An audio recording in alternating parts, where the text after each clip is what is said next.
the 27th of November, and exactly 30 years ago, the clock strikes 12, church bells ring, sirens blare, workers down tools, factories, mines and shops empty as the streets fill up with dance and hope.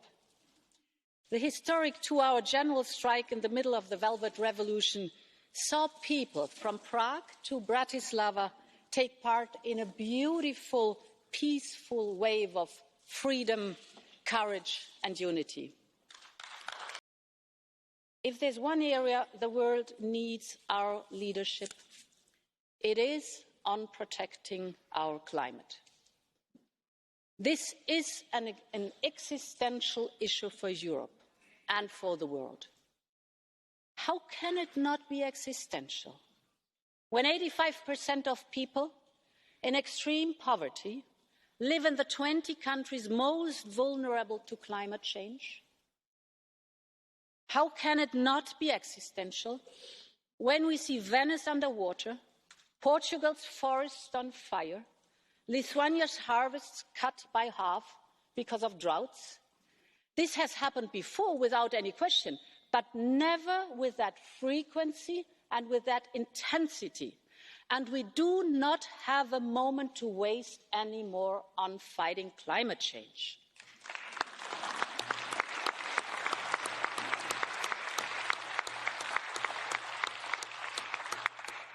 The faster Europe moves, the greater the advantage will be for our citizens, our competitiveness and our prosperity. The European Green Deal is a must for the health of our planet and our people and for our economy. Frans Timmermans is the right person to make this happen.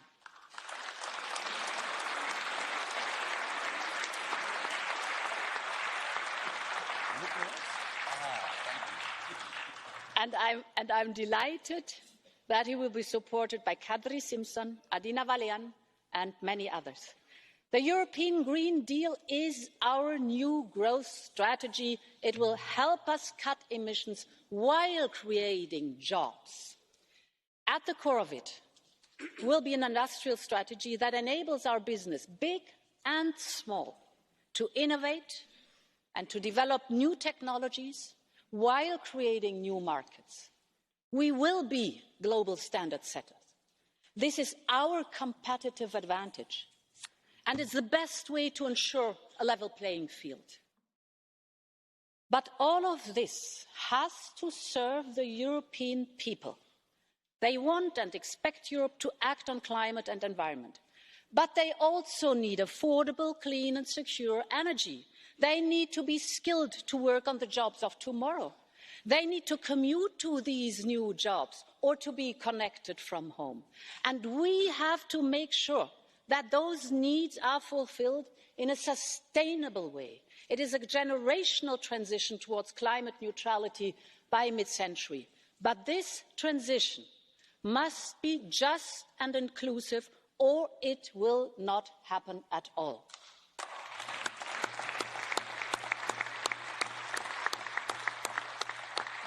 It will need massive investment in innovation, research, infrastructure, housing and the training of people. It will require public and private investments at the European and at national levels. And once again, Europe is already leading the way. The European Union will mainstream climate financing throughout its budget, but also throughout capital markets and the entire investment chain. In regions that will have to make a bigger step than most, we will support people and businesses with a targeted just transition mechanism. It will cut across different funds and instruments and attract private investment we need. To help us achieve this, the European Investment Bank will be a trusted partner. I'm particularly happy that the progress it has made to strengthen its role as European Climate Bank is obvious. This will boost investment in European technologies and solutions the world is looking for. But there is more to do. We only account for approximately 9% of the global emissions. We have to bring the world with us. And this is already happening, from China to Canada, through to California. Others are working with us on their own emission trading system. And Phil Hogan will ensure that our future trade agreements include a chapter on sustainable development, because we know climate change is about all of us. We have the duty to act and the power to lead.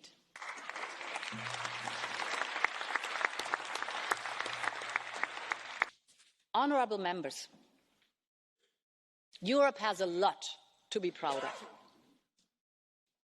We are the world's trading superpower. We rank first globally in exporting manufactured goods and services. We are the largest source and destination of foreign direct investment anywhere in the world. Our industry is world-class in high-value sectors, for instance, making a third of the world's space satellites. And our companies are at the cutting edge, holding 40% of the world's renewable technology patents. We should harness this transformation power of the twin digital and climate transition to strengthen our own industrial base and our innovation potential. This can only be done through investment. And honourable members, we have to scale up. For years, we invest less in innovation than our competitors do. This is a huge handicap to our competitiveness and our ability to lead this transformation. This is why we should not see the next multi-annual financial framework as a simple accounting exercise. The world 7 years ago looks nothing like the world in 7 years' time. Our budget must be significantly modernised. I know that in this field I can not only rely on the experience and skill of Johannes Hahn, but also on this Parliament. But public budgets can only go so far. We must make sure that investment can flow to where it is needed by completing the Capital Markets Union. This will help improve access to finance for small businesses and startups, to let them grow, innovate, and take the risks they need. And the same goes for the banking union. We have to complete it in order to make our financial system stronger and more resilient. I have entrusted this task to Valdis Dombrovskis, the right person for the right job.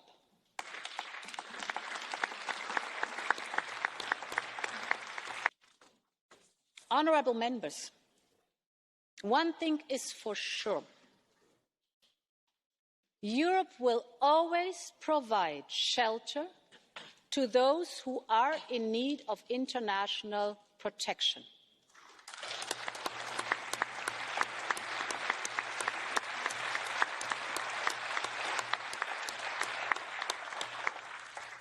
And it is in our interest that those who stay are integrated in our society. But we also have to ensure that those who have no right to stay return home. People care about the air they breathe, the water they drink, the food they eat, and the nature they cherish. We can all be happy that Virginijus Sinkevičius will be leading Europe's fight to preserve our biodiversity and oceans while ensuring our coastal and fishing communities can thrive. And we have Janusz Wojciechowski, who will ensure that our farmers can also thrive as they adapt to new realities.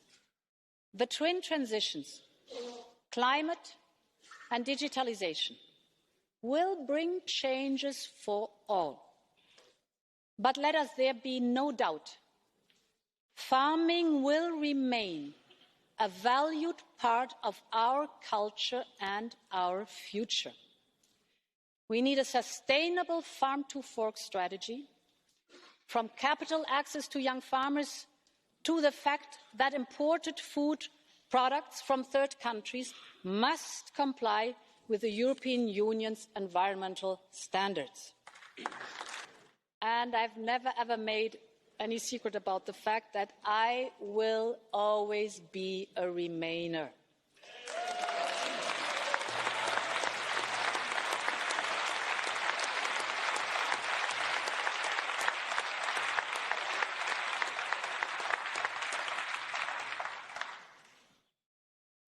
We will respect the decision taken by the British people. We will work closely together to find solutions to common challenges, especially on security matters. But one thing has to be absolutely clear. Whatever the future holds, the bond and the friendship between our people are unbreakable. Vive l'Europe! Es lebe Europa! Long live Europe!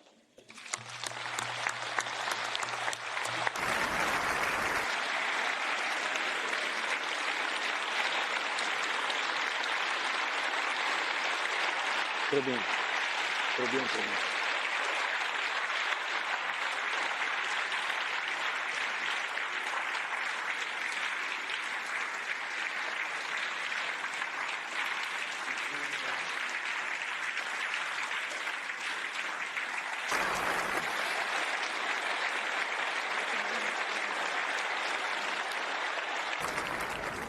Grazie.